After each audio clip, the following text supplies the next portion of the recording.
All right, I am live, and the purpose of this video is to talk about these new plants that I got.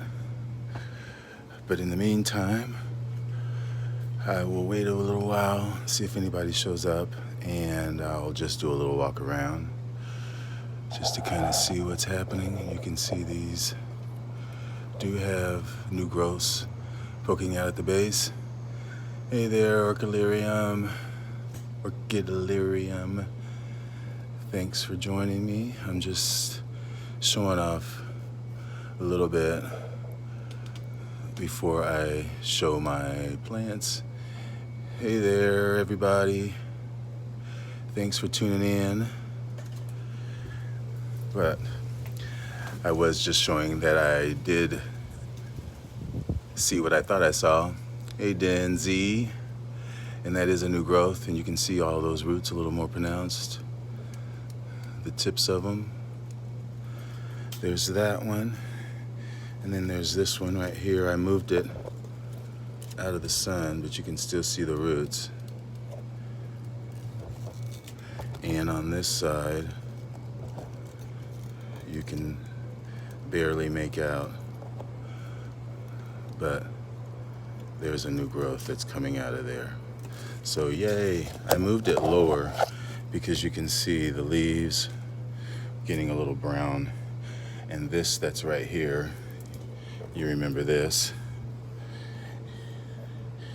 you can see how the pseudobulb has gotten more airtight in there. It's very puffy, so I'm expecting that to bloom from that. But what we're here for is my new orchids, and here they are. They are Angraecoids. They are all primarily related. Two of these I've had before. Let me just start with this. These are actually plants that I lost this last spring. No, Scotianum is still over there trying. Still got the bud on it, wherever it is. It's kind of hard to see in the dark. Well, it's not dark, but yeah, there it is. Still there. But yeah, all of these Angraecoids are related.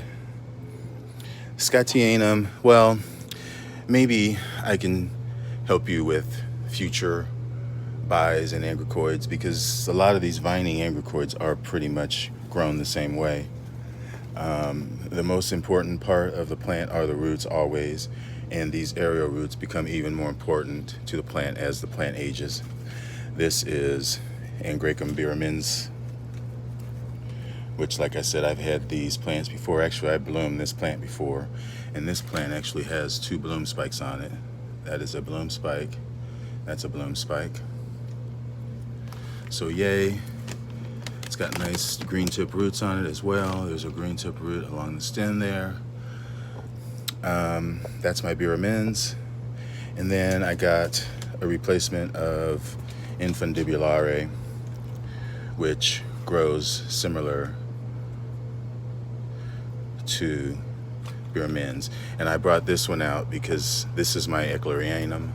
You can see the spent bloom spikes on it, and it's got a kiki on it. This is one that I've already had, but it's the same principle. You have to make sure that these roots are hydrated every day, as well as the plant likes water every day when it's growing. Pretty much it's growing all the time, but a little bit less in the wintertime, but it still likes to be watered fairly frequently.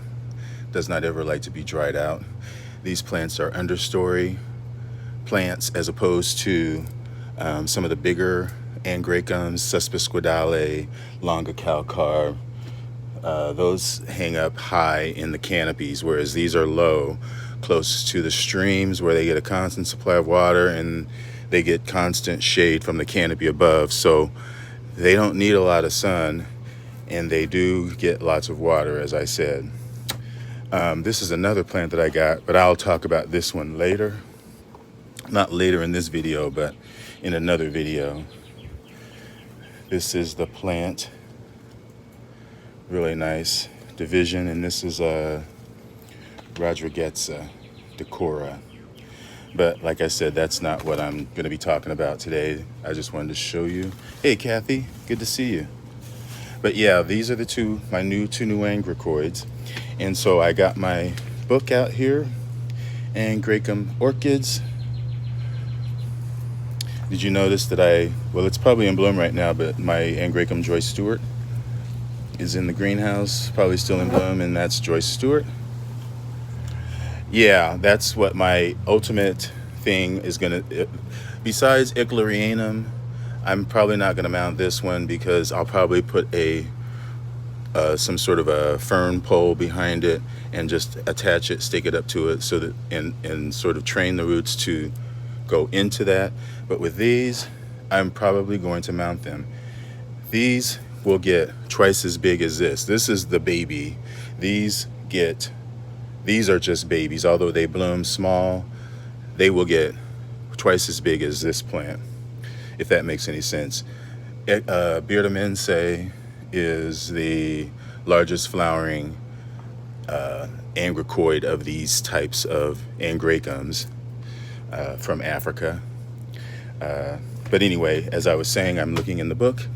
All of those fit under the section of Angraecoids that are Iraq Angraecum. And there are 4 of them, 4 African species, and they are on this page. There's birremense, which is the one that's going to bloom. This is the flower. You can see how it's got a little cup shape, and you can see this is Eichlerianum. It's got a little cup shape as well. This is infundibulare, the same deal. But birremense has the largest flowers out of all of them. You can see it comes from, it's epiphytic in humid forests, well shaded positions, like I said, low down on the trees near the water courses, flowers between May and September.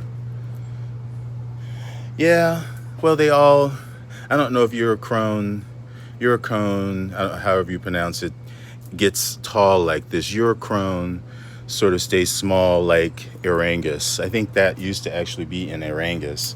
They tend to stay a little bit smaller, like Arangus aranthes, the smaller types. These grow tall and viney, almost like a vanilla vine. And like a vanilla vine, not necessarily with Eichlerianum, but with these two, which is why I'm mounting them, they benefit from having something to grasp onto, like a vanilla vine. If you don't have those roots accessible to attach to something, then the vine will stall. And that's pretty much how these plants will do. Not necessarily Eichlerianum, but these two specifically. And what I'm thinking about doing is maybe mounting one of them on this piece of log so that it'll have a large surface to attach itself to, and the roots will have room to bury itself in the actual log as well, and I can just mount it directly onto the log, sort of like such. Maybe even tuck it into this little gully in here. But yeah, so that the roots can train to go in there. That's probably what I'm going to do. But eventually it'll outgrow this, and I'll have to figure out something to do as well. What am I doing with that? But yeah, they are pretty much from humid forests. As the book said, they're understory plants near water, so they get water year-round. They have similar growth habit. High humidity, I would say 80 to 85%. They can take that. I mean, they can take lower as long as, they are well watered, but they prefer in the 80s. In the wintertime, they like it a little bit lower than that, like in the 65 to 70 range of humidity. But yeah, these are my new Angraecums, and I'm very happy with that. This one will be the biggest one of all, although this one will have the biggest flowers, and I will definitely share the flowers as soon as I get them. Very happy. See if there's something else I can show while I'm out here. My flower buds are getting bigger and fatter on my goldenaya. Actually, they're not far away from opening. Same as that encyclia. And this is what I showed off yesterday on my Orchid a Day video. You can see the spike more clearly today. In here, this is about to open. This is, I believe that's Sherry Styles. Yeah, BLC Sherry Styles. And what else? Oh, of course, my Epidendrum raniferum. These buds are waiting. My spikes are still coming out. The not spikes, well, they are spikes, but their inflorescence are pushing out a little bit more. And as I was saying, still got that bud. It looks like it's trying to unfurl, or maybe it's gonna blast. Hopefully not. Hopefully not. Love Scotianum. Let me see if there's anything else that I am forgetting about. Here are some buds, more buds on my, this is my Rodriguezia that's gonna give me more blooms. And that just finished blooming for me. Yeah, these flowers are kind of going over, but it has been hot. There are some flower buds right there. Yeah, and this is that other Cattleya that I've been focusing on. Initially didn't think it was going to do anything. Now I think it's probably going to bloom before the end of the summer because it is definitely puffy in the sheath. And that could either be a new growth or it could be buds. I guess we'll see. So yeah, that's pretty much that. But yeah, these big Angraecums, these are the reason that they are getting the light that they are is because they get that light in the wild, whereas those other ones will be down low in the shade, as I was saying in that video. And I think I am going to mount those two, most likely. And it is hot as Hades out here. It's about 90 degrees right now, and as you can see, I am sweating. So I'm gonna cut the video short. I think I gave you all the tips. I think I probably did. I will go over it again, how I'll grow them. These will be in the shade. And they are more of an intermediate plant, but they can take some warmth as long as they are watered and they get that humidity. They get watered every day, of course. The humidity, I've already said, 80%, pretty much year-round, although in winter they can take a little less. Shade, warm, tolerant, that's pretty much it. They do like, as far as the media, because they like a lot of water, it's best to have them in a media that gets good drainage. I'm gonna mount these two, but if you ever want to pot them up, again, with all Angraecoids, you want to put it in something that you're going to leave it in for a while because you don't want to disturb them, you know, if you don't have to. So if I were potting them up, I would have them in a mixture of bark and rock. Also probably some charcoal as well, because charcoal is very good with keeping mixes from soiling, from getting bad, and it has also some qualities with antiseptic and disinfection and stuff like that. So anyway, that is my live, and I want to thank you all again for tuning in. You guys are my most loyal followers, and I appreciate you and love you so much, and I will see you soon, probably with my mounting videos, but we'll see how that goes. I'll probably be doing that in the next couple days and doing my July update.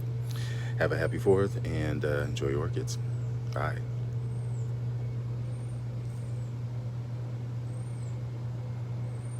Yeah, talk to you guys soon.